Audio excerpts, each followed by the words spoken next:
Allora, questa è una collaborazione che per noi funziona e deve funzionare per il territorio, deve arricchire il territorio e soprattutto fornire un servizio ai ragazzi. Insomma, abbiamo visto anche nelle recenti manifestazioni che i genitori chiedono cose diverse e essendo più società riusciamo a dare loro la possibilità di offrire un servizio, chi magari con un orario anticipato, chi ritardato, quindi riusciamo assieme a dare un servizio.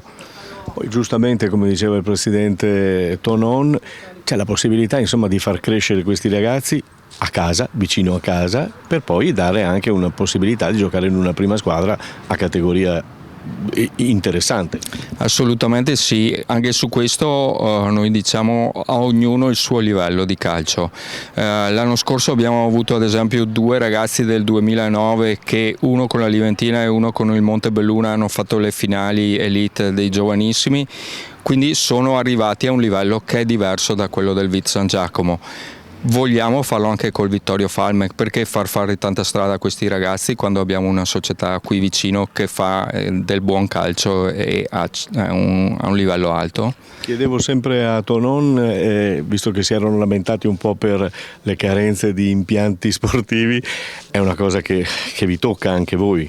Beh, noi siamo a un livello, abbiamo superato anche questo livello, nel senso che il campo del San Giacomo è un campo che è stato acquistato dalla società e su cui stiamo pagando un mutuo, quindi è un campo della società. L'altro campo di allenamento, che è quello di Via Berlese, è un campo che ci è prestato da 4 persone che ci lasciano uno spazio per far allenare i nostri ragazzi. E ringraziamo queste 4 persone. Sì, esatto, quindi stiamo aspettando che il comune e la Bagliana ci dia una mano per offrire un servizio. Non chiediamo altro di essere aiutati per fare un servizio alle famiglie.